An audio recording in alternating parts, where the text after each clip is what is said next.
السلام علیکم ورحمۃ اللہ۔ بلوغ المرام کتاب الطہارہ،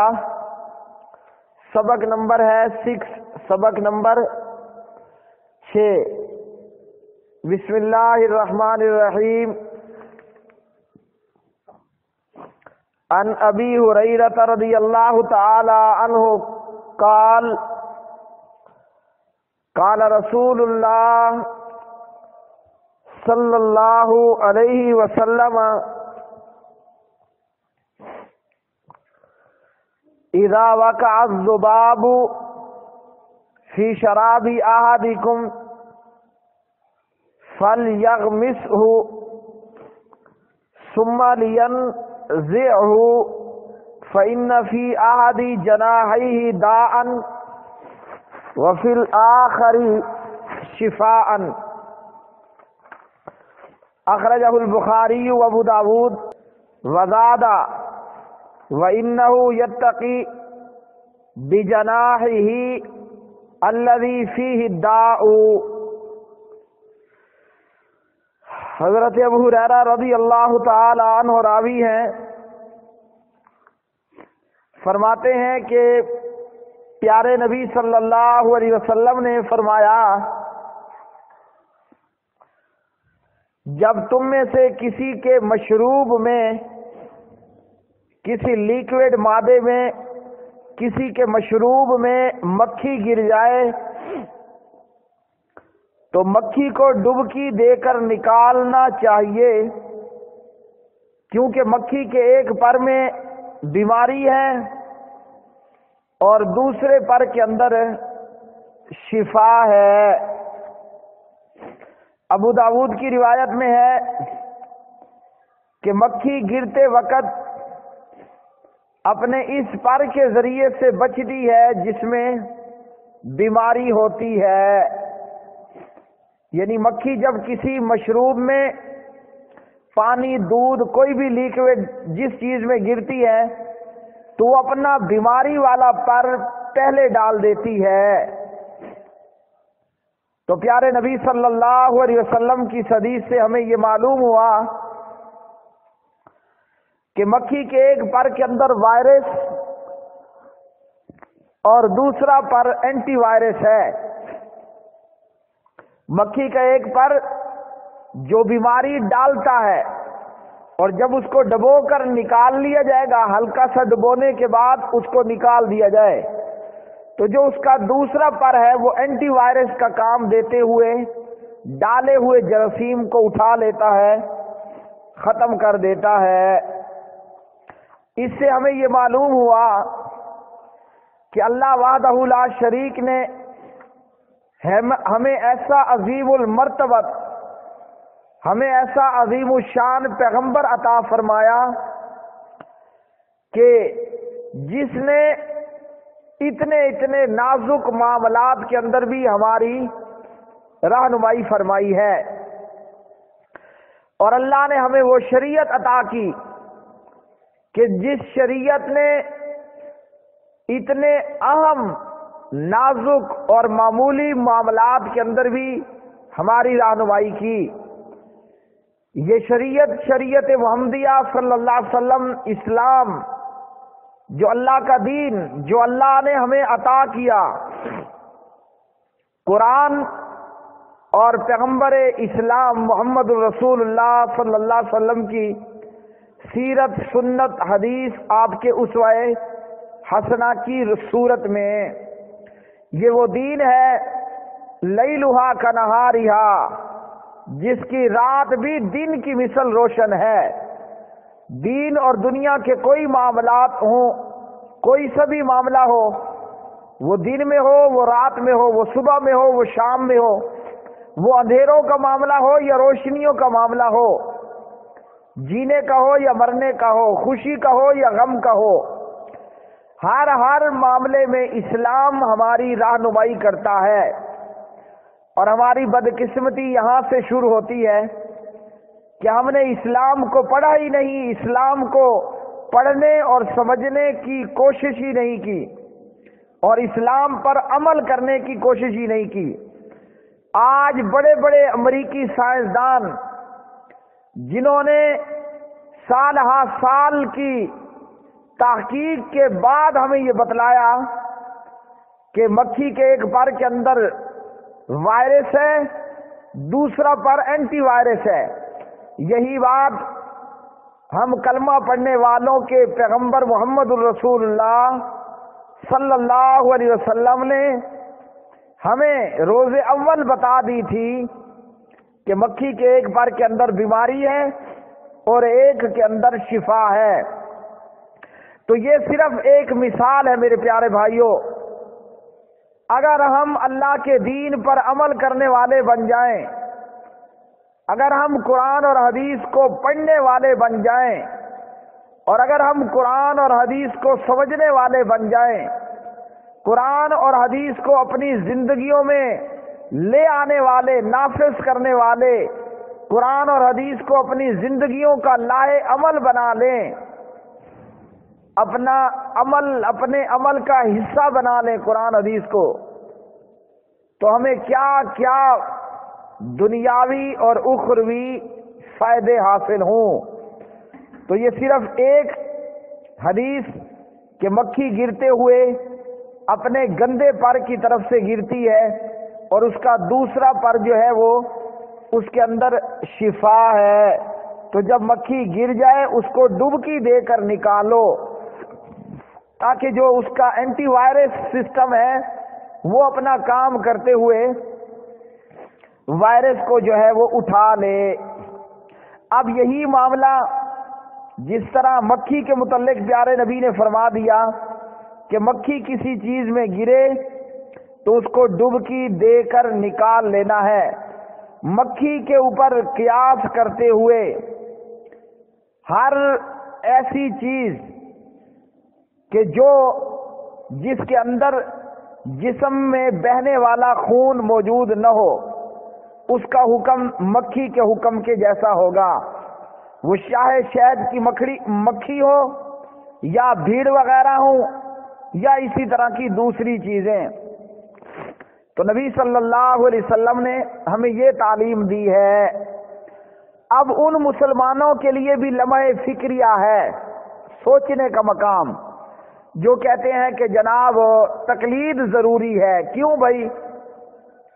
اسلام نے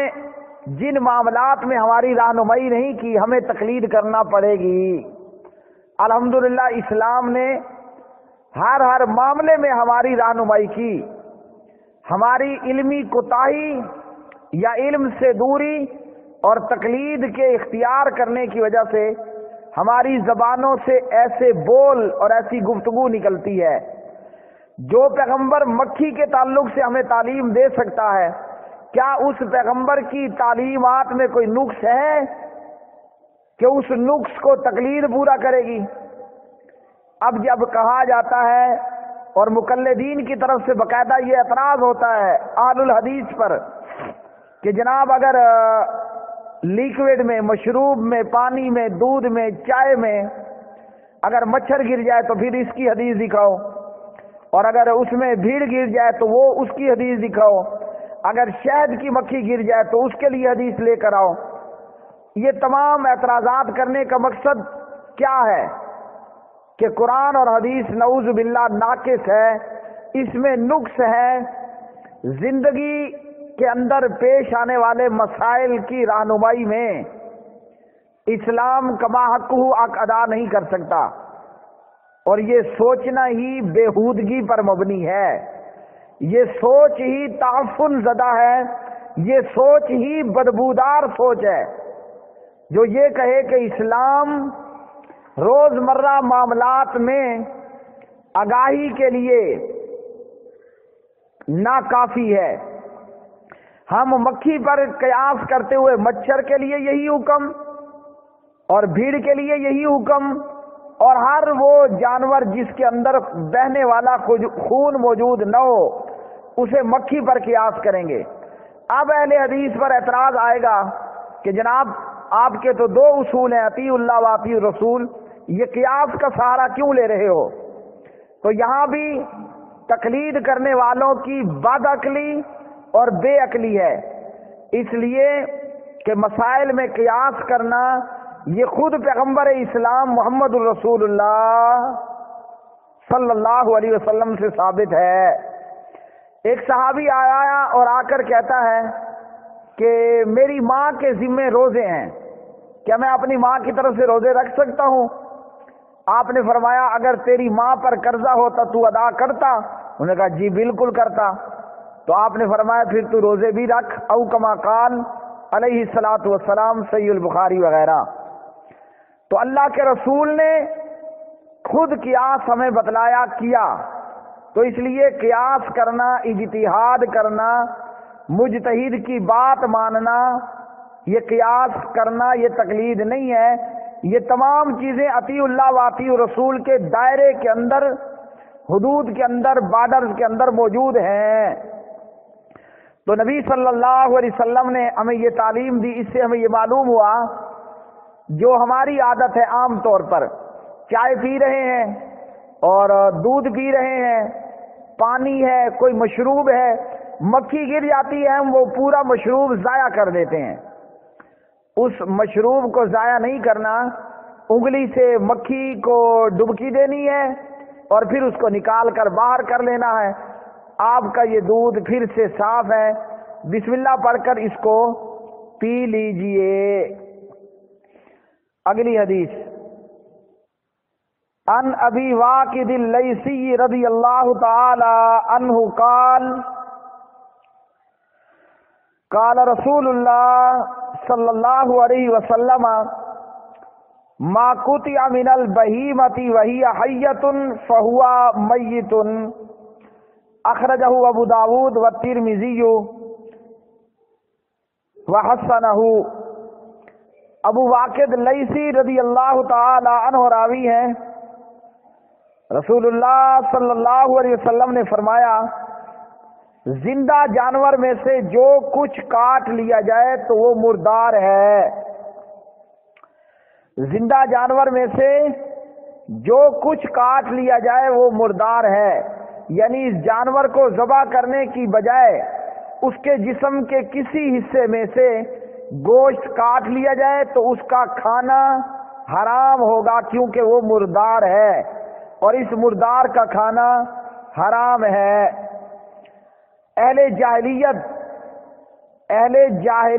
جاہلیت کے معاشرے میں پبلک زندہ جانوروں سے کچھ گوشت کاٹ کر کھا لیا کرتے تھے۔ جانور کو ذبح نہیں کرنا، بلکہ کوئی حصہ پسند آیا، جانور کے حصے میں سے وہ گوشت کاٹتے اور اس کو کھا لیتے تھے۔ اس حدیث میں اس عمل بد کا رد کیا گیا ہے اور یہ بتایا گیا ہے کہ ایسا کاٹا ہوا گوشت مردار اور پلید ہے اور اس کا کھانا حرام ہے۔ ہمارے ہاں ہند و پاک میں بعض جانوروں کی چربی حاصل کرنے کے لیے اور اس چربی سے پھر تیل بنا کر وہ مختلف چیزوں میں استعمال کیا جاتا ہے،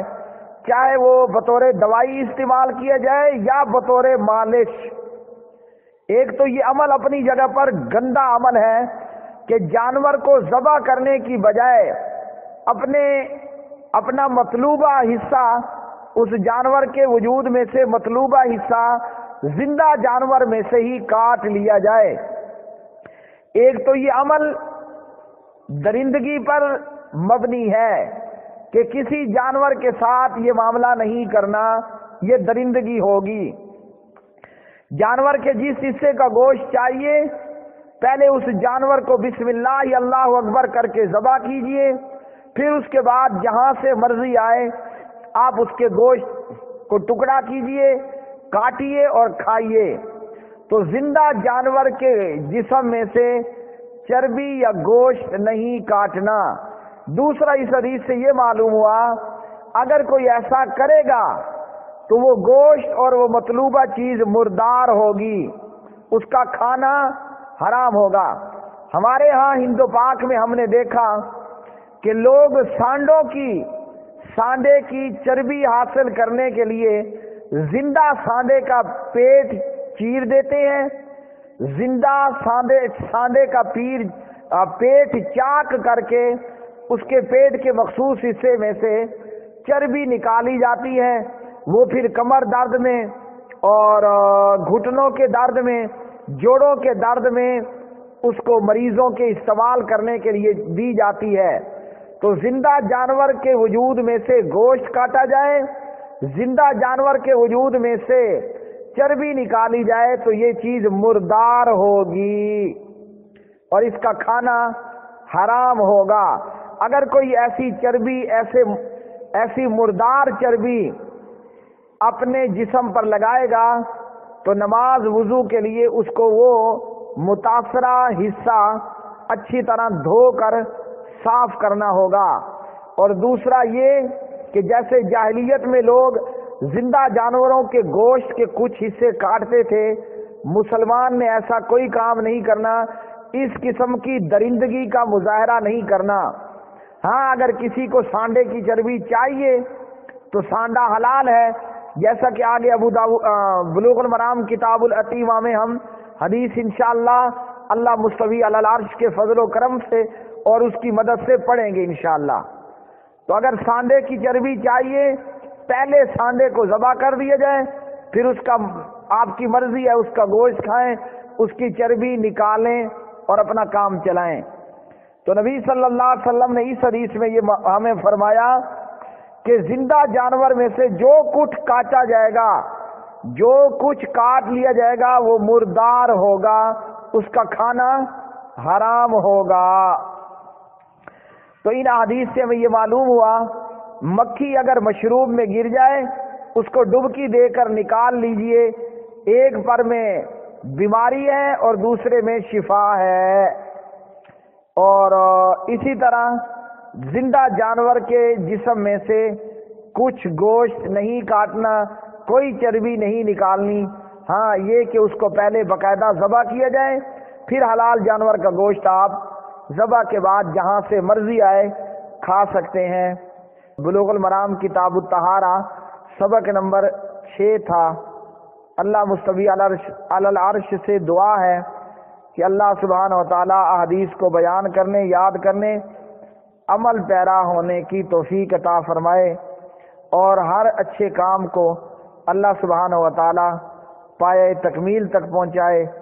وما علینا الا البلاغ المبین۔